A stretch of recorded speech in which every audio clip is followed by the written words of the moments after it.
Analisis bajet 2015 kembali untuk malam kedua selepas kita sama-sama menyaksikan secara langsung semalam pembentangan bajet 2015 secara langsung oleh Yang Amat Berhormat Perdana Menteri.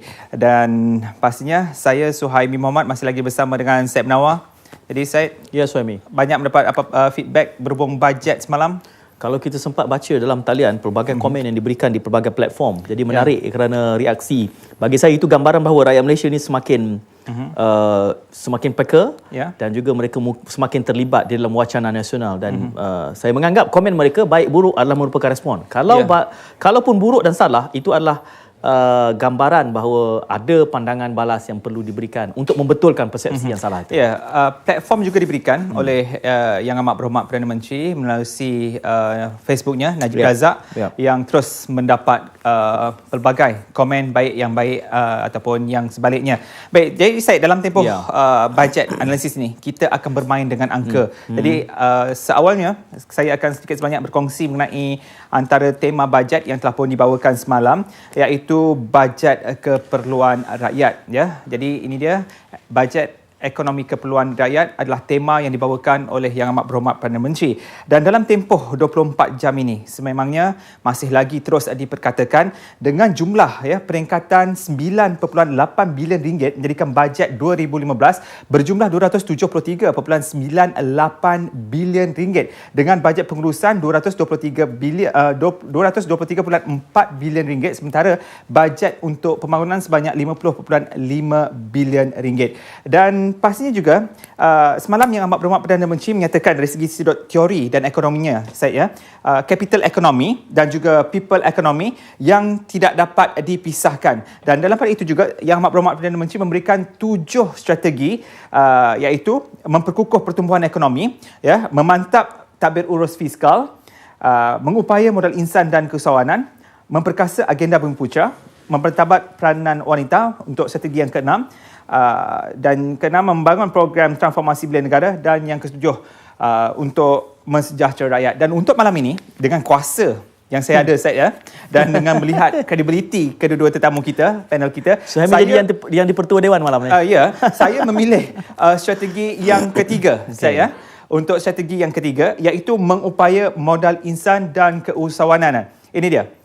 Dan dalam strategi ini sebenarnya satu peruntukan yang besar diberikan kepada Kementerian Pendidikan, 56 bilion ringgit. Dan dalam jumlah itu sebenarnya 450 juta ringgit diberikan kepada sekolah kebangsaan, 50 juta ringgit lagi diberikan kepada SJKC, SJKT, Sekolah Mubaligh, Sekolah Berasrama Penuh, Sekolah Agama Bantuan Rakyat Kerajaan dan juga MRSM. Dan 25 juta ringgit lagi diberikan kepada Sekolah Pondok, Sekolah Persendirian Cina yang mempunyai kurikulum kebangsaan. Itu jumlahnya 25 juta ringgit. Dan di samping itu juga sebanyak 12 buah sekolah baru akan dibina oleh pihak kerajaan, dengan sekolah rendah sebanyak 7 buah, sekolah menengah sebanyak 3 dan asrama penuh 2 buah. Dan dalam pada itu kerajaan juga memberikan dana tajaan pelajaran ke IPT, di mana JPA memberikan satu jumlah yang cukup besar, 1.9 bilion ringgit, dan Kementerian Pendidikan mendapat 759 juta ringgit dan juga Kementerian Kesihatan 258 juta ringgit. Ini antara peruntukan-peruntukan yang diberikan. Dan dalam pada itu harus diingat bagi mereka yang mempunyai pinjaman PTPTN, kemudahan juga diberikan untuk insentif bayaran pinjaman. Bagi mereka yang membuat bayaran balik tanpa henti dari Januari hingga Disember 2015 akan mendapat rebate sebanyak 10%, dan bayaran penuh sekaligus sebelum 31 Mac 2015 mempunyai diskaun 20%. Syed, dah bayar? Saya tak ada pinjaman PTPN? Saya biasiswa penuh. Biasiswa, alhamdulillah. Dan akhir sekali untuk simpanan pendidikan, bagi grant simpanan SPN diluaskan kepada pencarum dengan pendidikan pendapatan isi rumah RM4,000. Jadi itu antara yang diberikan dalam bajet ataupun strategi yang ketiga, mengupaya modal insan dan keusahawanan. Dalam pada itu juga terdapat banyak lagi pelan-pelan tindakan dan strategi yang ketiga ini. Kalau kita membutirkan setiap satu strategi itu sebenarnya boleh berdiri sendiri. Dan bila kita perhatikan terdapat runcit dalam 7 strategi ini, peruntukan untuk rakyat sebenarnya terdapat dalam strategi pertama, strategi kedua sehinggalah strategi ketujuh. Dan untuk malam ni kita seperti biasa membuka talian telefon untuk anda 0322829062, 0322829062. Malah anda boleh memberikan pandangan dan juga komen di Facebook dan di Twitter dengan hashtag RTM Budget 2015. Set. Ya, terima kasih. Saya ambil masa. Terima kasih Suhaimi kerana memberikan penegasan semula terhadap beberapa elemen penting dalam strategi ketiga, iaitu mengupayakan modal insan dan juga keusahawanan. Jika semalam kami ada semalam atau 2 hari lalu dua Suhaimi. Ya. Pada malam ni kita Suhaimi ada 2 Muhammad Anwar dan juga Suhaimi Ilyas. Ya. Hari ini kita ada 2A. Kita ada 2 Anwar. Rating Malaysia A+, dia bukan triple A sekarang ini. Kita ada 2A. A yang pertama di sebelah kiri saya, Dr. Anwar Arifin, Ketua Kluster Pengajian Ekonomi dan Kewangan Awam Intan. Assalamualaikum Doktor. Ingat tak saya, bajet 2014 Dr. Anwar hari juga kedua bersama kita. Malam kedua. Dr. Anwar dia tanda tangan kontrak untuk 5 tahun. Pembentangan bajet hari kedua dia akan datang. Doktor, terima kasih bersama kami sekali lagi. Dan panel yang kedua, Encik Anwar Shuib, merupakan Ketua Pegawai Eksekutif VKA Islamik dan juga Ahli Majlis Perancang Kewangan MFPC. Assalamualaikum Encik Anwar. Assalamualaikum. So mudah kita ada Dr. Anwar dan Encik Anwar. Cuma dalam pembentangan semalam, perkara pertama yang menangkap imajinasi tuan-tuan, Doktor. Ya, yang pertama sekali pembentangan bajet semalam menunjukkan bahawa kerajaan semakin telus dalam membicarakan peruntukan-peruntukan yang akan dibahagikan ataupun dibelanjakan pada tahun hadapan dengan menggunakan hasil yang akan diperoleh pada tahun hadapan. Oleh sebab itu kita dapati pembentangan bajet semalam lebih daripada 2 jam, di mana Yang Amat Berhormat Perdana Menteri telah memperincikan semua perkara yang ingin dibuat dan ingin dibelanjakan menggunakan hasil kerajaan yang akan dipungut pada tahun hadapan. Ya. Dr. Anwar menyebutkan semakin telus. Mengapa timbulnya persepsi itu? Sebab ada sebelum ini banyak rungutan masyarakat bahawa kerajaan kurang telus, dan dalam aspek ini kerajaan telah menegaskan beberapa kali, termasuk dalam konteks kerajaan ingin menjadi lebih telus, dan ini salah satu buktilah bahawa kerajaan telah memperjelaskan semua perkara yang ingin dibelanjakan dengan hasil yang akan diperoleh pada tahun depan. Cik Anwar, bagaimana? Apa idea pertama yang datang ke minda selepas mendengar pembentangan bajet semalam? Okey. Jadi kalau saya melihatkan di sini, saya ni nampak banyak penjimatan untuk individu. Okey. Selain daripada saya tak nak sentuh syarikat lagi sebab apa saya kata banyak dari segi dasar percukaian individu tu dia ada banyak untung dia. Okay. Jadi dilihat di sini bila individu ada banyak wang lebihan jadi saya nak galakkan individu lebih banyak menyimpan lah. Jadi ini yang saya nampak di sini. Kemudian kalau kita lihat dari segi cara dikatakan mesra memenuhi keperluan rakyat. Memang kita lihat dia cuba mencangkupi apa yang disuara-suarakan oleh rakyat selama ni memang ditimbulkan di dalam bajet. Kita dapat lihat di situ. Dia memang wujud. Dan kalau kita lihat dasarnya tu dia lebih meluas. Kali ini dia lebih meluas ya. Hampir kalau kita ceritakan apa yang orang minta nak tu memang ada di situ. Hampir semuanya, tak boleh semualah juga kan. Bukan ya, tak mungkin semua keinginan setiap sektor itu dapat dipenuhi. Jadi saya nampak lebih meluas lah kali ini. Ya. Apabila menyebut bahawa banyak lebihan yang diberikan kepada individu, adakah itu bererti Encik Anwar melihat bahawa take home pay berdasarkan kepada pelbagai insentif di dalam bajet yang lalu itu memberikan ruang untuk penyimpanan yang lebih besar? Sepatutnya. Kenapa saya berkata begitu? Kalau kita lihat dari segi cukai, kalau kita lihat sebelum ini dia lebih rendah ya, untuk memampukan seseorang itu membayar cukai. Kali ini dinaikkan lagi. Jadi bermaksudnya kalau dikatakan dinaikkan tahap itu, bermaksudnya orang yang lebih tinggi pendapatannya akan mempunyai lebih banyak yang boleh dibawa pulang, iaitu dari segi take home pay lah, macam dikatakan tadi. Tetapi perancangan tu penting lah. Janganlah pula duit ini digunakan untuk nak shopping pula sangat. Kan? Nanti shopping sakan susah lah. Sudah lama kita tak mendengar penegasan kepada sektor pendidikan. Tadi Dr. Anwar dan Cik Anwar, Suhaimi melihat atau membongkar semula, menyusun semula kandungan-kandungan di dalam strategi ketiga, iaitu mengupaya modal insan dan keusahawanan. Jadi sekilas pandang, berlatar belakangkan sebagai ketua kluster ekonomi Intan, apa ertinya penegasan semula diberikan kepada pengupayaan modal insan ini? Ini salah satunya menunjukkan bahawa pendekatan yang baru telah dikenal pasti oleh kerajaan, di mana memberikan penekanan yang lebih kukuh, lebih kuat kepada aspek modal insan.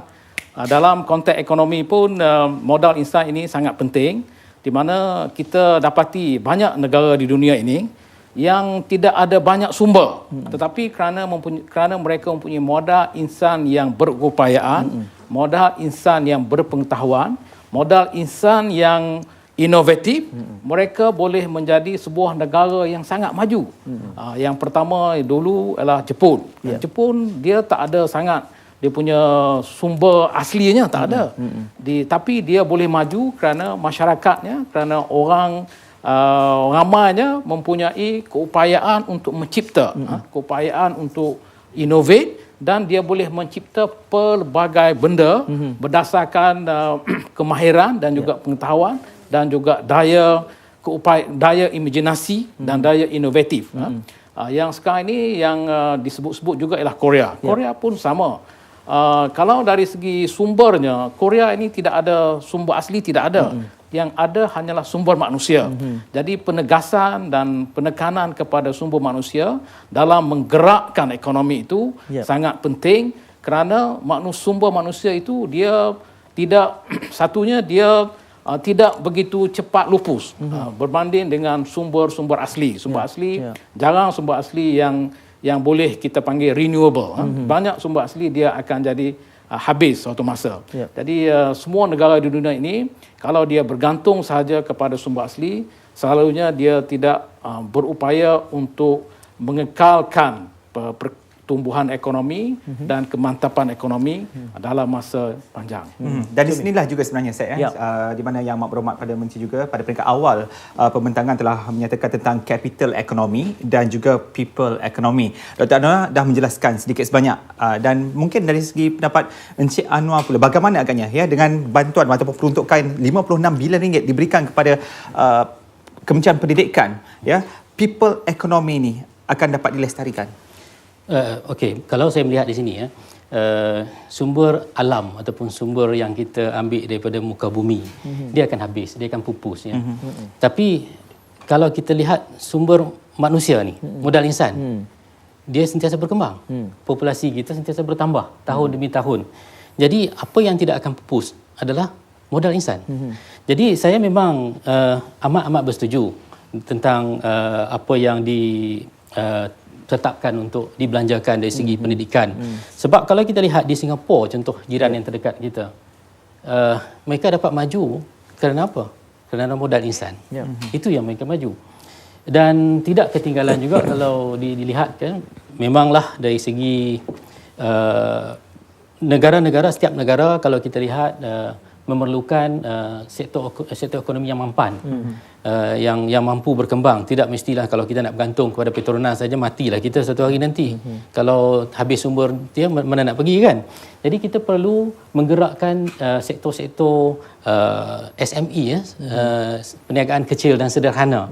Ini adalah antara tunjang-tunjang yang ada dalam negara kita yang kita boleh bangunkan, yang saya nampak kita memang berkemampuan dari segi itu. Tapi sedangkan kita telah mempunyai Pelan Pembangunan Pendidikan Malaysia PPPM 2013 hingga 2025. Satu peruntukan yang besar juga telah pun diletakkan kepada PPPM, dan kini satu lagi peruntukan tahunan 56 bilion ringgit kepada Kementerian Pendidikan.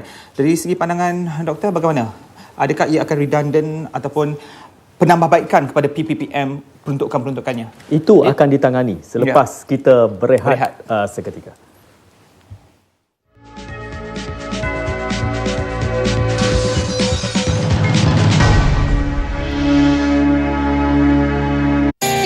Tahukah anda, PIDM melindungi manfaat takaful dan insurans anda sehingga RM500,000.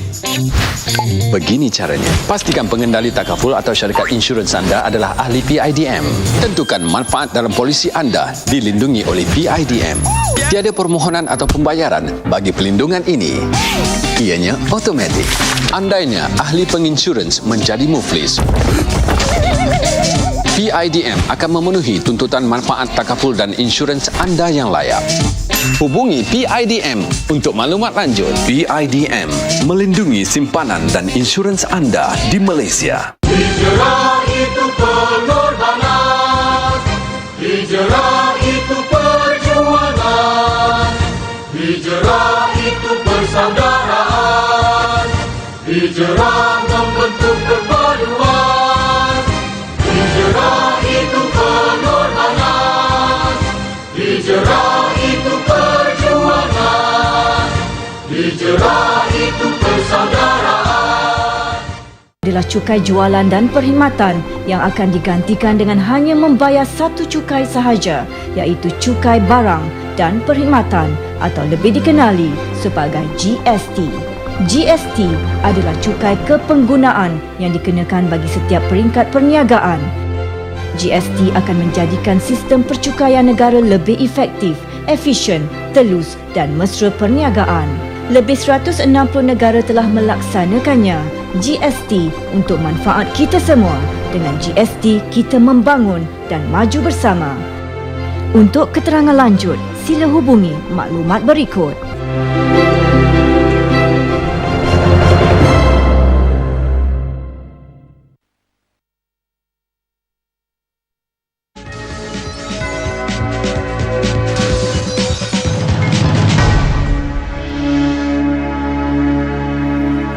Baik, kembali dalam analisis bajet 2015. Jadi sebelum kita berhenti rehat tadi, satu soalan telah pun digantungkan. Namun seperti biasa jaga talian kami buka 0322829062, 0322829062 untuk anda hubungi dan berikan pandangan anda mengenai strategi yang ketiga kami pilih pada malam ini, iaitu pembangunan modal insan dan juga keusahawanan. Dan peringkat awal setelah saya kongsikan RM56 bilion diperuntukkan kepada Kementerian Pendidikan, Dr. dan juga Encik Anwar. Dan pastinya di tangan saya ini adalah Pelan Pembangunan Pendidikan Malaysia 2013-2025.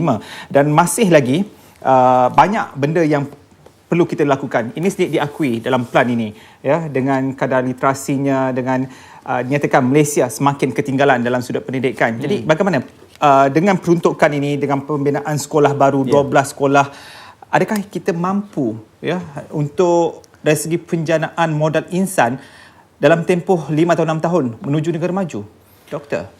Ya, di salah satu isu yang timbul kebelakangan ini ialah masalah kemerosotan yang dikatakan dari beberapa sudut mengenai pendidikan di Malaysia, di mana pencapaiannya tidak begitu memberangsangkan di peringkat persekolahan, termasuklah ujian PISA misalnya, yang di peringkat internasional pencapaian pelajar-pelajar Malaysia tidak begitu memberangsangkan berbanding dengan negara-negara lain di rantau ini pun. Jadi oleh sebab itu pelan pendidikan itu dibina. Jadi untuk melaksanakan pelan pendidikan ini, dia sebahagiannya memerlukan peruntukan, memerlukan perbelanjaan. Jadi setiap tahun kerajaan akan memberi peruntukan kepada sektor pendidikan, termasuklah untuk melaksanakan pelan ini. Jadi pelan ini dia pelan jangka panjang sehingga beberapa tahun. Jadi setiap tahun dia perlukan peruntukan, dan peruntukan ini diperuntukkan di bawah bajet setiap tahun. Dan sepatutnya kalau sekiranya pelan ini dilaksanakan, diharap dan harapan kita ialah mudah-mudahan pencapaian pelajar-pelajar Malaysia, termasuklah bila menduduki ujian di peringkat yang internasional itu, PISA misalnya, boleh menunjukkan peningkatan, terutama dalam bidang sains dan matematik. Tapi cara berbanding, tadi Dr. Sim menyebut bahawa beberapa negara berada di terkehadapan Jepun. Jepun mungkin sudah mendahului agak lama, tapi Korea dalam aspek ini nampaknya mereka lebih dirangsang dengan lebih kemas dalam konteks pendidikan dan juga pengupayaan modal insan mereka. Kita juga memberikan penegasan, bahkan bajet kita doktor tidak pernah memberikan peruntukan yang mengecil kepada sektor pendidikan. Tetapi dari segi daya saing itu apa isunya dalam konteks kita? Yang isunya sering ditimbulkan bahawa pendidikan kita ini mungkin pendekatan dan juga harapan masyarakat, harapan ibu bapa ialah untuk melihat anak-anak yang menduduki peperiksaan mendapat pencapaian yang tinggi. Dan dari segi rekod, setiap tahun pencapaian peperiksaan di semua peringkat, UPSR, PMR dan juga SPM, pencapaiannya semakin meningkat. Dalam konteks Malaysia, dalam konteks lokal. Tapi secara berbanding apabila tidak berlaku perbandingan begitu di peringkat antarabangsa, nampaknya pelajar Malaysia masih tertinggal. Jadi mungkin ada beberapa gap di sini di mana pendekatan kita dalam memberikan ilmu kepada pelajar ini mungkin tidak sustainable. Maknanya banyak juga analisis yang dibuat, banyak juga pengalaman dan juga rungutan dan refleksi daripada pelajar-pelajar. Apabila kita terlalu memberatkan peperiksaan, maka dia punya ilmu itu sebahagian besarnya hilang selepas hari peperiksaan. Dia tidak kekal lama. Jadi itu satu isu yang panjang. Kita perlu 1 jam jemput doktor datang lagi, kita bincang itu secara spesifik. Encik Anwar melihat dalam pembangunan modal insan ini penegasan yang diberikan besar kepada sektor pendidikan sekolah dan juga pendidikan tinggi. Kita ingin melihat suatu dimensi rangsangan yang baru. Kita akan tangani Suami sekali lagi seorang pemanggil lama menanti di talian. Ya, hello. Halo. Halo. Siapa di talian? Baik, saya Ismahani. Puan Ismahani ya. Dari mana Puan Ismahani? Saya dari Pulau Pinang. Okey, pandangan atau soalan? Silakan Puan Okey, Ismahani. ini pandangan saya. Okey, sekarang kita ada 2 di sini ya. Okey, tadi kita cakap mengenai pendidikan tu. Okey, dan satu lagi saya sambung dengan nanti keusahawanan, maksudnya modal insan dalam keusahawanan. Okey, untuk pendidikan tadi kita cakap mengenai pisau tu. Okey, sebenarnya dalam PIPPM tu dia melibatkan macam ni sebenarnya lah bagi pandangan saya lah. Okey, kita nak latih mendapatkan modal insan yang terbaik untuk menjadi pekerja yang boleh bawa contohnya ke dalam keusahawanan dengan keadaan modal insan yang bawa kemajuan dan keusahawanan yang dalam negara. Jadi bila di situ kita kata mengenai sains dan teknologi, kita guna matematik dan sains di situ. Itu sebagai petunjuk. Tapi sebenarnya dalam PIPM tu dia menunjukkan modal insan nak melatih seorang yang berpelajaran dan seorang yang mempunyai modal insan dari dalam maksud dalam diri yang ada amanah, akan telus, akan semua bersama-sama dengan pembelajaran yang akan membawa seseorang manusia itu membentuk kepada yang lebih baik dengan bijak dan pandai dan pandai mengurus dalam apa-apa pekerjaan dia terlibat. Sebab tu kita tengok sains dan matematik tu kita berunjuran dengan antarabangsa perbandingan kita. Memang sains dan matematik kita ada sikit macam kerendahan lah daripada peningkatan tu. Tapi tak semestinya dalam sains dan matematik. Sebenarnya dalam sains matematik itu adalah ukuran bila kita tengok dalam peperiksaan. Dan bukan untuk nak tengok kat peperiksaan tu saja, ada banyak macam lagi kita nak tengok. Sebab seseorang insan atau modal insan kita nak dapat ni yang terbaik untuk menjaga negara dengan baik dan macam-macam benda untuk tak mau jadi kacau bila dalam negara. Soalan kedua Puan. Keusahawanan tu bila kita dah dapat dah bila kita dah dapat dah contohnya modal dalam syarikat, contohnya usahawanan ni melibatkan syarikat-syarikat. Bila ada syarikat-syarikat yang dah naik dan maju, jangan antara situ kita cuba jatuhkan syarikat yang dah ada tu kerana ada syarikat baru yang kita nak dapat.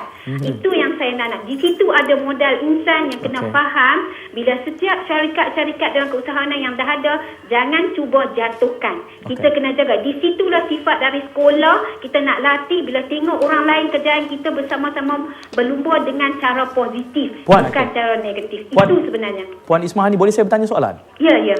Apabila Puan memberikan teguran jangan kita cuba menjatuhkan itu, jangan kita tu merujuk kepada siapa? Dari macam ni maksudnya dalam Maksudnya macam ni, dalam persaingan yang ada, Okey. maksudnya di situ bila sesuatu nak ada kemajuan, di dalam antara persaingan tu, Okey, bersaing secara sihat. ada Baik. golongan yang tertentu cuba. Baik. Saya tak boleh nak kata ada banyak perkara lah. Ya, betul. Saya cuma nak mendapat perspektif. Okey, Puan. Seseorang modal insan dalam syarikat yang baik. Ya. Okey. Saya Baik, terima kasih maklum. Puan Nak Ismahani. dapat perspektif dia menegur siapa di situ? Menegur kerajaan kah? Menegur rakyat kah? Menegur institusi latihan seperti Intan kah? Jadi itu yang kita ingin dapatkan. Jadi suami ya. Ya, jadi dalam tindakan strategi yang ketiga ni juga, dalam tindakan yang ketiga juga dinyatakan tentang teknikal dan vokasional. Inilah akan melahirkan usahawan-usahawan yang cuba dinyatakan seperti mana dinyatakan oleh Puan Ismahani tadi. Jadi dalam perihal untuk kita menuju 5 tahun negara berpendapatan tinggi, baru sekarang kita akui fokus diberikan telah lama. Dan transformasi vocational dan teknik juga 2 tahun kebelakangan ini baru sahaja di betul-betul ditransformkan. Terlewat bagi saya. Kita rujuk Cik Anwar ataupun Dr. Anwar. Cik Anwar dulu. Saya gantung satu soalan dah. Cik Anwar. Baik, terima kasih. Okey, kita lihat, saya sebenarnya amat bersetuju dengan pemanggil tadi, Puan Ismahani. Di mana beliau ingin memastikan bahawa pendidikan modal insan ini dari segi menyeluruh, membina sikap, membina kemahiran, membina ketajaman pemikiran dan sebagainya. Itu yang ditimbulkan tadi kalau saya nampak. Dan daripada insan-insan inilah yang akan bangun menjadi usahawan. Bila dia menjadi usahawan, dia berjaya, dia akan membawa usahawan-usahawan lain untuk sama-sama berjaya saing sama macam dia juga. Inilah yang kita nak modal insannya. Jadi bila menyentuh tadi tentang vocational tadi. Kalau kita nak memastikan, kalau kita cerita membina modal insan ni, dia ada jangka pendek dan jangka panjang. Kita tak boleh nak harap jangka panjang saja tanpa ada jangka pendek, dan kita tak boleh harap ada jangka pendek saja tanpa ada jangka panjang. Jadi vocational ini salah satu bahagian yang mana kita boleh hasilkan dengan cepat orang yang mempunyai kepakaran ataupun kemahiran. Jadi kalau kita lihat, ini boleh membantu negara kita untuk meningkatkan ekonomi dengan kemampuan vocational ini. Suhaimi sebutkan tadi lewat. Apakah lewat? Kita terlewat dalam memberikan penegasan baru ini, Doktor? Ada gesture Dr. Anwar. Itu Tak satu selesa soal lewat tak lewat ini, Doktor. satu pendapat yang agak barulah pada saya bahawa ini terlewat. Sebenarnya penekanan kepada pendidikan vocational dan teknik ini sudah lama, sejak daripada dahulu.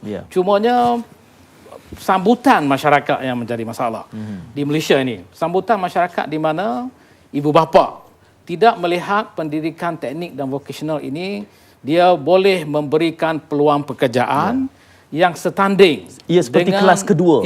Isu penarafan di sini. Dengan sektor-sektor pekerjaan yang lain, jenis-jenis pekerjaan yang lain.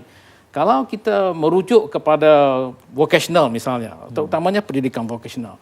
Pendidikan vocational ini dari segi dalam konteks ibu bapa, dia hanya mengharapkan anak-anak yang tidak mempunyai keupayaan yang tinggi dalam konteks pendidikan, pelajaran, keupayaannya untuk masuk membuat mengikuti aliran vocational. Di mana anak-anak yang lebih bijak, dia akan mengikuti aliran akademik biasa. Dia sama ada nak jadi doktor ataupun engineer ataupun accountant ataupun lawyer. Jadi penekanan dan juga pemilihan masyarakat ialah kepada bidang-bidang ini. Ini sebenarnya bukan suatu kesilapan. Sebenarnya masyarakat ini dia juga respon kepada insentif, respon kepada keadaan. Kalau dalam keadaan di mana di situ insentif lebih, pulangan yang lebih kepada pelaburan dalam bidang pendidikan itu,